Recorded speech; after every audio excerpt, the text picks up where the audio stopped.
అనా అనా అనా అనా అనా ఏమైనా ధర్మం ఉంటే చెయ్యనా.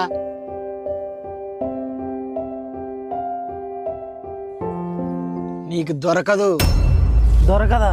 ఏం దొరకదు? అదే నువ్వు అడుక్కుంటున్నావు కదా, రూపాయి దానం చేసి ఇల్లు బంగారం ధనం అని కోరుకుంటున్నావు.